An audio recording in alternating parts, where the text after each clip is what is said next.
Hello दोस्तों, जो हमारी T40 सीरीज़ है उस सीरीज़ में हमारा दूसरा वीडियो है। जो टॉपिक है मध्य प्रदेश की जनजातियाँ एवं व्यक्तित्व, इसके लगभग 3 वीडियो आएंगे, है ना।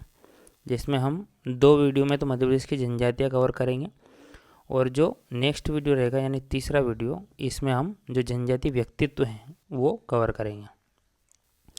पहले हम मैप से ये देख लेते हैं कि किस क्षेत्र में कौन सी जनजाति पाई जाती है।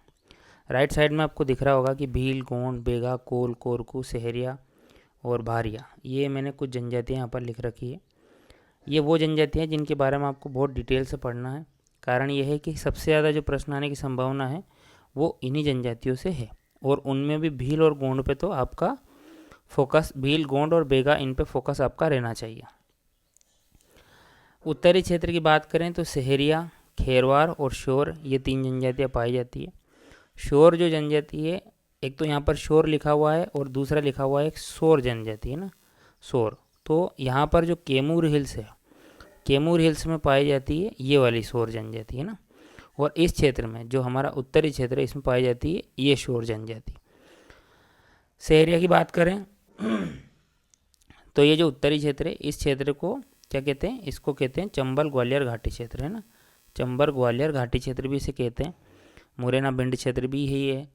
तो इस क्षेत्र में सहरिया, खेरवार और शोर जनजाति पाई जाती है। खेरवार जो जनजाति है, इसका जो नाम है वो खेर नामक वृक्ष से पड़ा है, क्योंकि ये जो जनजाति है ये खेर नामक वृक्ष से कत्था बनाने का काम करती है। खेर एक वृक्ष होता है जिसके जो मध्य भाग है, जिसे हर्टवुड कहते हैं। क्या कहते हैं? हर्टवुड। जैसे हमारे यहाँ दिल होता है ना, उस हिसाब से पेड़ का दिल। तो हर्टवुड जो है वहाँ से कत्था बनाया जाता है। वहाँ से जो पदार्थ निकलता है उससे हम कत्था बनाते हैं। और ये जो जनजाति है इस कत्था बनाने के व्यवसाय में संलग्न है, इसलिए इसका नाम खेरवार है। आपको पता ही होगा कि जो शिवपुरी है और जो मुरैना का बाणमोर है, ये वो क्षेत्र है जहाँ पर कत्था उत्पादित होता है। पूर्वी क्षेत्र की बात करें तो कोल जनजाति, पनेगा जनजाति, मुड़िया जनजाति। मुड़िया आपको पता ही होगा कि गोंड की उपजाति है। उरांव जनजाति, देखो एक उरांव जो जनजाति है ये मध्य प्रदेश में, तो मध्य प्रदेश और जो छत्तीसगढ़ का सीमावर्ती क्षेत्र है यानी ये क्षेत्र, यहाँ पर पाई जाती है। लेकिन जो उरांव जनजाति है वो झारखंड में जो छोटा नागपुर का पठार है, आपको पता ही होगा कि छोटा नागपुर का पठार जो है मिनरल की दृष्टि से बहुत ज़्यादा समृद्ध है, तो उस क्षेत्र में भी उरांव जनजाति पाई जाती है। बेगा जनजाति की बात करें तो बेगा पूर्वी क्षेत्र, या हम बात कर सकते हैं दक्षिण पूर्वी क्षेत्र, ये वाला जो क्षेत्र है यानी जो मंडला बालाघाट वाला क्षेत्र है, इस क्षेत्र में बेगा जनजाति पाई जाती है ना। नेक्स्ट हम दक्षिणी क्षेत्र की बात करते हैं तो दक्षिणी क्षेत्र में कोरकू और भारिया, ये 2 जनजाति पाई जाती है। कोरकू जो है ये बैतूल जो होशंगाबाद वाला क्षेत्र है, इस क्षेत्र में छिंदवाड़ा वाले क्षेत्र में कोरकू पाए जाते हैं दक्षिणी क्षेत्र में। भारिया जो है ये छिंदवाड़ा के पातालकोट रीजन में पाई जाती है। वहाँ पर लगभग इनके 12 गांव हैं जहाँ पर भारिया बाहुल्य क्षेत्र है। मध्य क्षेत्र की बात करें तो जो पारधी जनजाति है ये मध्य प्रदेश के रायसेन और उसके आसपास के ज़िलों में पाई जाती है। गोंड जनजाति जो है वो जो नर्मदा घाटी है हमारी, ये नर्मदा घाटी है, इसके दोनों ओर यानी उत्तर में भी और दक्षिण में भी ये जनजाति पाई जाती है। वैसे तो गोंड मध्य क्षेत्र में ही ना पाई जाकर दक्षिणी और दक्षिणी पूर्वी क्षेत्र, कुछ मामलों में पूर्वी क्षेत्र, इन सब में भी पाई जाती है। और गोंड ऐसी जनजाति है जो कि ऐसा मान लो कि ऐसा जनजाति समूह है गोंड। जनजाति समूह का मतलब होता है इसमें इसकी उपजातियाँ भी कवर हो गई, कि ये इस प्रकार का जनजाति समूह है जो मध्य प्रदेश के लगभग सभी जिलों में पाया जाता है। तो गोंड जो है ये क्षेत्रफल की दृष्टि से, जो गोंड जनजाति समूह क्षेत्रफल की दृष्टि से मध्य प्रदेश में सर्वाधिक पाया जाने वाला जनजाति समूह है। ये प्रश्न आ चुका है फॉरेस्ट सर्विसेज में। हम यहाँ पर एससी और एसटी इन दोनों का कंपैरिजन करेंगे। देखो संविधान में जो वर्णन है एससी का अनुच्छेद 341 में और एसटी का अनुच्छेद 342 में किया गया है। जो परिभाषा है लेकिन वो एससी की परिभाषा 366 खंड 24 में और एसटी की परिभाषा 366 खंड 25 में दे रखी है। 15.6% मध्य प्रदेश की जनसंख्या एससी है, वहीं 21.1% जो जनसंख्या है वो एसटी है। ये स्टार मार्क कर लेना, ये बहुत ज़्यादा इम्पोर्टेंट है। इंदौर जिले में सर्वाधिक एससी जनसंख्या पाई जाती है, वहीं झाबुआ में सबसे न्यूनतम जनसंख्या पाई जाती है एससी की। एसटी की बात करें तो सर्वाधिक जनसंख्या धार जिले में और न्यूनतम जनसंख्या भिंड जिले में पाई जाती है। अब आपको ये दोनों ही में ही प्रतिशत जो है वो कमेंट सेक्शन में बताना है, क्योंकि मैंने जब पिछला वीडियो बनाया था मध्य प्रदेश की जनगणना, उसमें ये बताया था कि एससी का सर्वाधिक प्रतिशत और न्यूनतम प्रतिशत किस जिला में पाया जाता है। वहीं आपको एसटी का भी बताना है कि सर्वाधिक और न्यूनतम प्रतिशत किस जिले में पाया जाता है। कुल मान्यता प्राप्त जनजातियों की बात करें तो 46 है, और कुल मान्यता प्राप्त एससी की बात करें तो 48 है। हालांकि आपने कहीं ना कहीं ये नोटिफिकेशन देखा ही होगा कि 2003 से जो कीर, मीना और पारदी है, इन 3 एसटी को एसटी के वर्ग से हटा दिया गया है। इसीलिए वर्तमान में जो मान्यता प्राप्त एसटी हैं वो 43 हैं। हालांकि आपको जब एग्ज़ाम में ये प्रश्न देखने को मिलेगा, अगर आया तो वहाँ पर आपको 43 ही ज़्यादा संभावना है कि देखने को मिले। लेकिन अगर 43 नहीं दिखा और 46 है तो 46 ही आपको लगाना है, ठीक है। 46 ज़्यादा संभावना है आने की, और अगर 46 नहीं आया 43 ऑप्शन में, तो फिर आप 43 को मार्क कर देना। जनसंख्या के आधार पर जनजाति क्रम की अगर बात करें मध्य प्रदेश में, तो सर्वाधिक जो जनसंख्या है वो भील की है, यानी नंबर 1 पे भील है, दूसरे नंबर पे गोंड आती है, और तीसरे नंबर पे कोल है ना, चौथे पे कोरकू, पाँचवें पे सहरिया। ये जनजाति का क्रम हो गया। जो SC ST आयोग है उसका गठन जो है वो 1995 में किया गया था। ये जो आयोग है ये इन जनजातियों के कल्याण के लिए कार्य करता है। राज्य जनजाति संग्रहालय जो है ये भोपाल में है, और इसकी स्थापना कब हुई थी ये आपको कमेंट सेक्शन में बताना है ना। बादल भोई अगर आदिवासी संग्रहालय की बात करें, देखो यहाँ पर राज्य है ना, बादल भोई नहीं है। जब बादल भोई लगेगा आगे तो वो संग्रहालय छिंदवाड़ा में है। 1954 में इस संग्रहालय की स्थापना की गई थी, लेकिन जो बादल भोई के नाम पे इसका नामकरण किया गया वो 1997 में किया गया है ना। बादल भोई एक आदिवासी क्रांतिकारी थे, ये बात आपको पता ही होगा क्योंकि इस बार भी एग्जाम में ये क्वेश्चन आया था। आदिवर्त जनजाति जो संग्रहालय है ये खजुराहो में है, ये भी आपको पता होना चाहिए। तीनों ही वेरी वेरी इंपॉर्टेंट है। विकास प्राधिकरण क्या कार्य करता है? विकास प्राधिकरण करता है इन जनजातियों के डेवलपमेंट का, है ना। जैसे वो कहते हैं ना रोटी कपड़ा मकान, इस उनका जो है इन जनजातियों में अगर कोई अभाव से ग्रस्त है, या फिर इनके लिए जो जन कल्याणकारी योजना है किस प्रकार से चलानी है, इन सब के बारे में जो कार्य करता है वो विकास प्राधिकरण करता है। इनके बारे में डाटा कलेक्ट करना, इनके बारे में जो जन कल्याणकारी योजना चल रही है उनकी जो वस्तु स्थिति है उसका आकलन करना। अब ये विकास प्राधिकरण किस क्षेत्र में काम करेगा? ये उस क्षेत्र में काम करेगा जहाँ ये जनजातियाँ पाई जाती है, ठीक है। भारिया विकास प्राधिकरण कहाँ काम करेगा? तो ऑब्वियस सी बात है, अगर आपको नहीं भी पता हो तो आप छिंदवाड़ा लगा सकते हैं। बेगा विकास प्राधिकरण कहाँ काम करेगा? ये काम करेगा मंडला, शहडोल, बालाघाट, डिंडोरी, अनूपपुर और उमरिया, जिस क्षेत्र में बेगा जनजाति पाई जाती है। यह प्रश्न आया था 2020 की बात है शायद, कि बेगा विकास प्राधिकरण का जो क्षेत्र है वो निम्नलिखित में से कौन सा जिला नहीं है। अब बेगा रायसेन में नहीं पाई जाती, इसीलिए रायसेन में ये विकास प्राधिकरण कार्य नहीं करता है ना, तो रायसेन इसका सही आंसर हो जाएगा। शहरिया विकास प्राधिकरण उस क्षेत्र में कार्य करेगा जिस क्षेत्र में शहरिया जनजाति ज़्यादा पाई जाती है, यानी ग्वालियर, दतिया, श्योपुर, भिंड, मुरैना, शिवपुरी, गुना, अशोकनगर, ये वाले क्षेत्र में। थोड़ा सा मैप से और डिटेल से देखते हैं। शहरिया जनजाति श्योपुर, ग्वालियर और शिवपुरी इस वाले क्षेत्र में पाई जाती है। खेरवार जनजाति देखो इस क्षेत्र में तो पाई जाती है, लेकिन ये बुंदेलखंड का क्षेत्र यहाँ से लेके तो यहाँ तक है, तो बुंदेलखंड क्षेत्र में ये पाई जाती है खेरवार, छतरपुर और पन्ना जिले में। कोल जनजाति सीधी, शहडोल और इसके साथ ही हम सागर में भी देख सकते हैं कि कोल जनजाति यहाँ पर पाई जाती है। शोर जनजाति जो है वो कैमूर की पहाड़ियों में पाई जाती है, मैंने अभी बताया आपको। और एक शोर जनजाति और है ना, जो कि उत्तरी क्षेत्र में पाई जाती है। बेगा जनजाति मंडला, डिंडोरी, बालाघाट क्षेत्र में, बहरिया, पातालकोट, छिंदवाड़ा में, कोरकू, खंडवा, बैतूल और इसके साथ ही होशंगाबाद है ना, होशंगाबाद में भी पाई जाती है कोरकू जनजाति। भील जनजाति का जो संकेंद्रण है वो मध्य प्रदेश के पश्चिमी क्षेत्र में, यानी धार, झाबुआ और अलीराजपुर के क्षेत्र में है। वहीं हम पारधी जनजाति की बात करें तो पारधी जो जनजाति है वो रायसेन जिले में पाई जाती है, मैंने अभी आपको ये बताया था, है ना। एक शिकारी जनजाति है पारधी। डिटेल से थोड़ा सा देखते हैं जनजातियों को, तो उसमें पहली जनजाति भील है। भील जो है मध्य प्रदेश की सबसे बड़ी जनजाति है, ना कि भारत की, है ना। भारत की तो गोंड है। भील जो शब्द है वो द्रविड़ भाषा के बील शब्द से बना है, जिसका अर्थ है धनुष। इसीलिए ऐसा माना जाता है कि धनुष और गुलेल ये दोनों चलाने में ये पारंगत होते हैं, है ना। कर्नल टाड नाम के एक इतिहासकार थे जिन्होंने भीलों को वनपुत्र कहा है। देखो वनपुत्र और प्रकृतिपुत्र में कंफ्यूज मत होना, प्रकृतिपुत्र बोला जाता है बेगा को और वनपुत्र बोला जाता है भील को।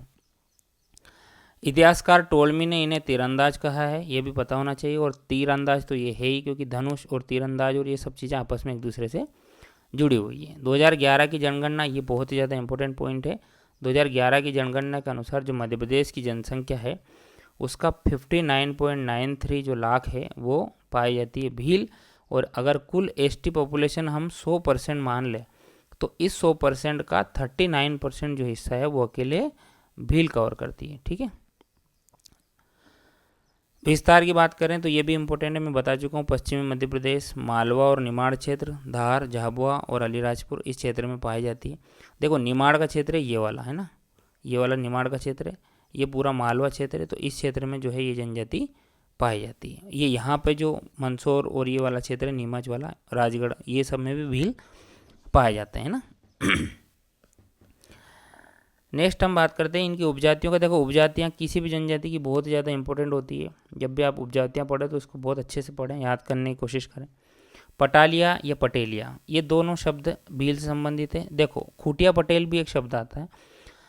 देखो क्या है, सहरिया जो जनजाति है वो अपने आप को भीलों का छोटा भाई मानती है, इसलिए जो पटेलिया जो है ये भील है और खूटिया पटेल जो है ये सहरिया। ऐसी मान्यता है कि जो खूंट में, खूंट यानी जो किनारा है उसमें बैठा हुआ जो पटेल है वो सहरिया है। तो वो खूटिया पटेल सहरिया को बोलते हैं और पटेलिया जो है वो भीलों को बोला जाता है, भील की जनजाति है। बरेला जो है वो एक उपजाति है। भिलाला भीलों की सबसे बड़ी उपजाति है और ऐसा माना जाता है कि जो भिलाला है वो सबसे उच्चतम वर्ग है भील का। उजला, तड़वी वो भील हैं जिन्होंने औरंगजेब के समय इस्लाम ग्रहण कर लिया था, तो वो मुस्लिम समुदाय वाले भील हैं, तड़वी। रथियास भी एक उपजाति है भीलों की। विवाह और जो उत्सव और नृत्य है इनका एक भगोरिया विवाह उत्सव और भगोरिया जो नृत्य है वो बहुत प्रसिद्ध है, इसके बारे में हम डिटेल से देखेंगे। इनके जो सर्व प्रमुख देवता है वो राजपंथा है और भीलट देव और बापदेव इंद्रदेव को भी ये लोग कहते हैं।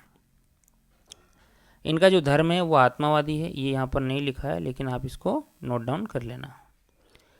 देखो झूम कृषि क्या होती है। झूम कृषि का मतलब होता है एक जो वन क्षेत्र है वहाँ से वनों को या वृक्षों को हटाना, उनको जलाना, मतलब काटना और जलाना, फिर उसके बाद वहाँ खेती करना। जब वो अनुपजाऊ हो जाए तो वही प्रक्रिया जो है दूसरी जगह जाकर दोहराना, यह होती है झूम कृषि। यानी झूमते झूमते हम कृषि करते हैं, उसे झूम कृषि कहा जाता है। मध्य प्रदेश के या और भारत के जो अलग अलग क्षेत्र हैं उसमें झूम कृषि के अलग अलग नाम हैं। अलग अलग जनजातियों में भी इनके अलग अलग नाम है। जैसे बेगा जनजाति में बेवार या पोंडू जो है इसका नाम है झूम कृषि का। और जो चिमाता है ये भील की झूम जो कृषि है उसे चिमाता कहा जाता है, भील चिमाता कहते हैं इसे। इनका जो प्रिय पदार्थ है वो ताड़ी व रबड़ी है ना। ये जो झूम कृषि है इसको बैन कर दिया गया है, ये बात आपको पता होना चाहिए। सबसे ज़्यादा जो झूम कृषि होती है हमारे यहाँ वो नॉर्थ ईस्ट इंडिया में होती है ना। ये वाला जो क्षेत्र है मैं बना के बताता हूँ। ये जो क्षेत्र है सेवन सिस्टर्स वाला, इस क्षेत्र में ज़्यादा होती है झूम कृषि।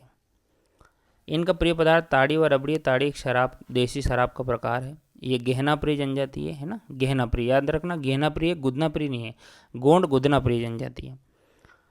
भिलाला इनकी सबसे बड़ी उपजाति है, बता चुका हूँ। द भील पुस्तक के लेखक टीवी नायक है, ये भी इम्पोर्टेंट है। नंदना प्रिंट बहुत ज़्यादा इंपॉर्टेंट है। नंदना प्रिंट के जो कपड़े हैं वो भील जनजाति अधिक प्रयोग करती है। नंदना प्रिंट से मेरे को एक बात याद आई, वो ये है कि आपको कमेंट सेक्शन में बताना है कि जो भैरवगढ़ प्रिंट है कपड़ों के वो किस क्षेत्र में जो है इस्तेमाल किए जाते हैं, ये आपको बताना, जिला का नाम बताना, ये आया हुआ प्रश्न है। नंदना प्रिंट के कपड़े भील जनजाति अधिक प्रयोग करती है। गौरी जो नाट्य है, गौरी इनका एक लोक नाट्य है, ये भी इम्पोर्टेंट है। गौरी लोक नाट्य की जनजाति संबंधित है तो भीलों संबंधित है। सबसे ज़्यादा इंपॉर्टेंट है मध्य प्रदेश की अलीराजपुर की पंजादरी है ना, इसे जीआई टैग बोल दिया गया है, जीआई टैग का दर्जा मिल गया है। जीआई टैग से संबंधित एक 1999 में एक एक्ट लाया गया था। जीआई टैग का मतलब ये होता है कि अगर कोई चीज़ किसी खास एरिया में ही प्रोड्यूस हो रही है या फिर किसी खास एरिया में उसकी जो क्वालिटी है वो बहुत हाई है तो उसे अंतर्राष्ट्रीय स्तर पर पहचान दिलाने के लिए जीआई टैग प्रदान किया जाता है ना, ताकि उसका अंतर्राष्ट्रीय स्तर पर जो है एडवर्टाइजमेंट हो और उसको जाने लोग और उसको खरीदे ताकि लोकल इकोनॉमी को बढ़ावा मिले। एक बेणेश्वर मेला और आयोजित किया जाता है, इसे भीलों का कुंभ बोला जाता है। और एक आपको पता ही होगा आदिवासी गांव जो गंगा है उसके नाम से प्रसिद्ध है माही नदी। तो माही, सोम और जाखम ये 3 नदियों के जो है संगम पर बेणेश्वर मेला आयोजित किया जाता है। यह मेला राजस्थान में आयोजित होता है। माही की दोनों सहायक नदियाँ हैं सोम और जाखम। पिथौरा भित्ति चित्रकला है। भित्ति चित्रकला का मतलब होता है दीवार में जो चित्रकला बनाई जाती है, दीवार पे जो चित्र बना दिए जाते हैं वो। और इसमें जो है घोड़े और सर्प ये दो जानवरों का जो है आधिक्य देखने को हमको मिलता है। भीलों की जो प्रसिद्ध चित्रकला है इसे पिथौरा चित्रकला कहा जाता है। इसके जो प्रमुख कलाकार हैं उनमें एक तो पेमा फात्या का नाम आता है, दूसरा आता है भूरी बाई का, है ना, जिन्हें अभी हाल ही में पद्मश्री पुरस्कार से अवार्ड दिया गया। घोड़े और सर्प की पूजा ये लोग ज़्यादा करते हैं। भीलों में जो दहेज प्रथा है उसे दापा प्रथा के नाम से जाना जाता है और दापा प्रथा को समाप्त करने के लिए साथीदार अभियान चलाया गया है। औरंगजेब के समय भीलों ने जो इस्लाम धर्म ग्रहण किया उन्हें तड़वी भील कहते हैं। भील धनुष्बाण और गुलेल चलाने में दक्ष है। देखो जो भगोरिया उत्सव होता है इसमें ये जो है मध्य प्रदेश के मालवा जो क्षेत्र है उसके लगभग 20 स्थानों पर आयोजित होता है और होली के समय 7 दिन के लिए आयोजित होता है। इसके 3 चरण होते हैं, तो होता है गुलालिया, एक होता है गोल गधेड़ो और एक होता है उजाड़ियाँ। ये गोल गधेड़ों के बारे में जो है 2022 मेंस में 5 नंबर के प्रश्न में आया था। गोल गधेड़ों में यह होता है कि जो लड़की होती है जिससे विवाह कोई लड़का करना चाहता है उसकी सहेलियाँ उसको गोल चक्कर में घेर के रखती है और लड़के को उस गोल चक्कर को भेद कर उस लड़की को बाहर लेकर जाना पड़ता है और उनकी दोनों के आपस में विवाह कर दिया जाता है। ठीक है। गुलालिया जो है, गुलालिया एक दूसरे को गुलाल लगाते हैं और मेले का यहाँ पर शुरुआत होती है। गोल गधेड़ों में विवाह एक परिणय उत्सव है। उजाड़िया में मेला उजड़ जाता है और लोग अपने अपने आवश्यकताओं की सामग्री लेकर घर चले जाते हैं, है ना। ये हो गया हमारा भगोरिया उत्सव और ये भील जनजाति यहाँ पर समाप्त होती है। अब नेक्स्ट देखते हैं हम गोंड जनजाति को, है ना।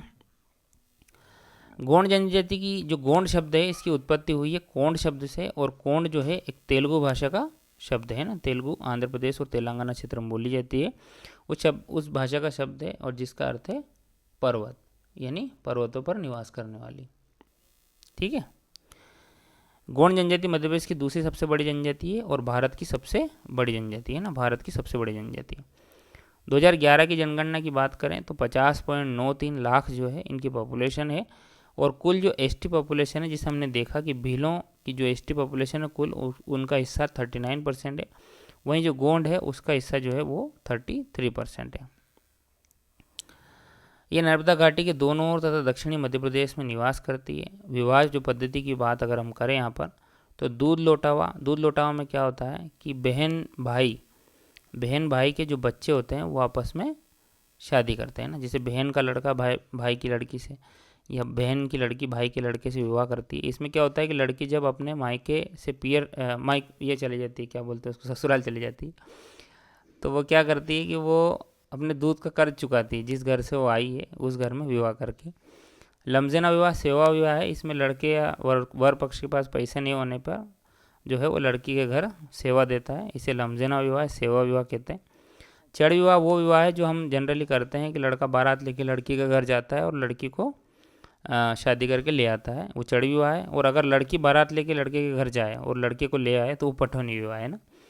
पोलीथर जो विवाह है वो एक प्रकार का अपहरण विवाह है जिसमें लड़का जो लड़की को भगा के ले जाता है और शादी कर लेते हैं। प्रमुख देवता में एक बड़ा देव, नारायण देव और लोहासुर है। लोहासुर जो है बेगा की एक उपजाति है जिसे अगरिया कहते हैं। ये लोहे का काम करते हैं तो उनके देवता है लोहासुर। प्रमुख त्यौहार इंपॉर्टेंट है इनका मेघनाथ का त्यौहार, ये कोर को भी मनाते हैं मेघनाथ का त्यौहार। देखो गोंडों की एक शाखा है रावण वंशी गोंड, है ना, रावण से जो अपना संबंध बनाती है। तो रावण के वंश से 2 जनजातियां, एक तो कोरकू और एक है गोंड, है ना। मेघनाथ उत्सव दोनों इसीलिए मनाते हैं वो। मड़ई सबसे इनका प्रसिद्ध त्यौहार है। लारूकाज नाम के त्यौहार में ये नारायण देव को सुअर की बलि देते हैं। बिदरी और बकपंती भी इनके प्रमुख त्यौहार हैं। इनके प्रमुख नृत्य में सेला, गेड़ी, कर्मा और गोंचो, है ना। कर्मा नृत्य जो है बेगा जनजाति भी करती है और इसे लोक नृत्य का राजा भी कहा जाता है ना। और Guinness book of world record में भी इस नृत्य का नाम है। व्यवसाय के आधार पर अगर मैं बात करूं तो जो प्रधान नाम के गोंड है वो पूजा पाठ करते हैं। ओझा जो है वो तांत्रिक कार्य करते हैं और अगरिया लोहे का कार्य, और जो सोलहस हैं ये बड़ाईगिरी यानी लकड़ी का काम करते हैं। संपत्ति के आधार पर जो सबसे समृद्ध वर्ग है वो राजगोंड है। उसके बाद फिर सर्वसाधारण वर्ग धुरगोंड है और जो इनका सबसे पिछड़ा हुआ वर्ग है वो है मारिया या माड़िया गोंड, है ना। ये सबसे पिछड़ी जनजाति है इनकी। मध्य प्रदेश में क्षेत्रफल आधारित सबसे बड़ा जनजाति समूह गोंड है। 2019 में गोंडी भाषा को मध्य प्रदेश के पाठ्य पुस्तक निगम में शामिल किया गया। इनका मोहल्ला टोड़ा कहलाता है और ये गुदना प्रिय जनजाति है। मड़ई इनका सबसे प्रमुख त्यौहार है और ये अपने आप को कोयतूर मानते हैं। यह आ चुका एग्जाम में, कोयातूर, कोयतोर या कोयतोर। इनकी प्रमुख भाषाएं गोंडी, डोरली, हल्बी और भतरी है। ये भी आने की पूरी संभावना है। इनकी जो प्रधान शाखा है जो पूजा पाठ करते हैं वो सर्वाधिक शिक्षित गोंड है, जो कि इनकी साक्षरता दर लगभग 70% है।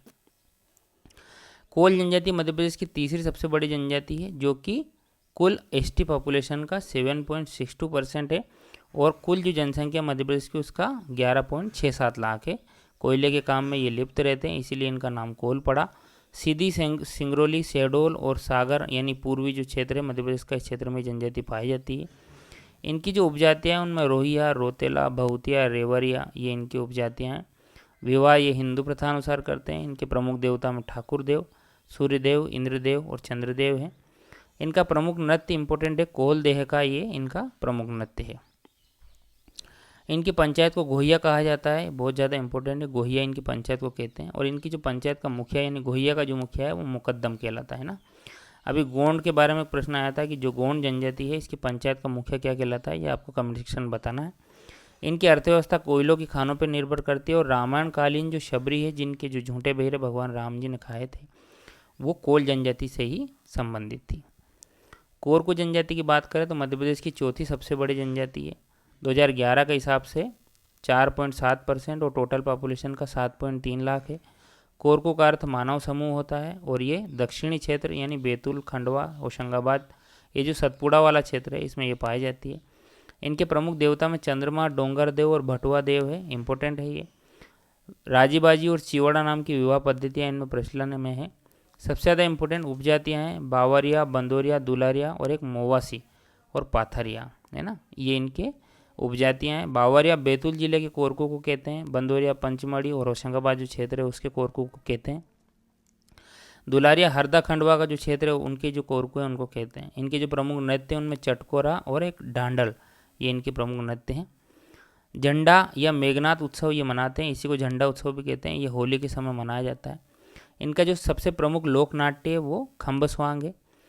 कोरकू का भी अगर वर्गीकरण करें तो राज कोरकू वो वर्ग है जो कि धनाढ़ है यानी पैसे में समृद्ध है, पाथर या मजदूर वर्ग है, और मोवासी एक अपराधी वर्ग माना जाता था पहले, अब तो इन्होंने अपराध खैर छोड़ दिया है। सिडोली प्रथा जो है जिसे भीलों में जो मृतक संस्कार यानी जब मृत्यु हो जाती है किसी व्यक्ति की तो उसकी याद में एक चबूतरा टाइप बनाते हैं जिसे हम कहते हैं, क्या कहते हैं, गातला है ना, भीलों में गातला बनाया जाता है। वहीं उसी प्रकार का मृतक की याद में लकड़ी का स्तंभ गाड़ा जाता है कोरकू में, जिसे सिडोली प्रथा कहते हैं। मेघनाथ उत्सव गोंड और कोरकू मनाती है, दक्षिणी सतपुड़ा क्षेत्र में मनाया जाता है होली के समय पे, और झंडा उत्सव भी से कहते हैं, और खम्बस्वांग नाटक इसमें किया जाता है। ठीक है। शहरिया जनजाति मध्य प्रदेश की 5वीं सबसे बड़ी जनजाति है। उत्तरी क्षेत्र यानी श्योपुर, ग्वालियर और शिवपुरी क्षेत्र में पाई जाती है। हिंदू प्रथा अनुसार ये विवाह करते हैं। तेजाजी, सीता माता, भैरव देव को ये मानते हैं। प्रमुख नृत्य सबसे ज़्यादा इंपॉर्टेंट है इनके लहंगी, रागिनी और दुलदुल घोड़ी। इनका घर या मोहल्ला सहराना और गांव सहरोल कहलाते हैं, और इनमें लड़की का जो जन्म है उसे शुभ माना जाता है। भारत का इथियोपिया श्योपुर को कहते हैं, कारण यह है कि श्योपुर में शहरिया जनजाति बाहुल्य में पाई जाती है, और श्योपुर जो है वो शहरी जनजाति के बाहुल्य के कारण, क्योंकि शहरी जनजाति कुपोषित जनजाति यानी सर्वाधिक कुपोषित है। शहरिया जो जनजाति के लोग हैं उनमें बच्चों में सबसे ज़्यादा कुपोषण पाया जाता है, और वो श्योपुर में ज़्यादा पाई जाती है, इसीलिए श्योपुर को भारत का इथियोपिया भी कहा जाता है। ठीक है। भारिया जनजाति पातालकोट में पाई जाती है, छिंदवाड़ा में। कुल 12 गांव हैं। भूमिया और भूइयार इनकी उपजातियाँ हैं, बहुत ज़्यादा इंपॉर्टेंट है। लमजेना, सेवा विवाह, दूध लोटावा ये दोनों गोंड में भी प्रचलन में है और भारिया में भी है।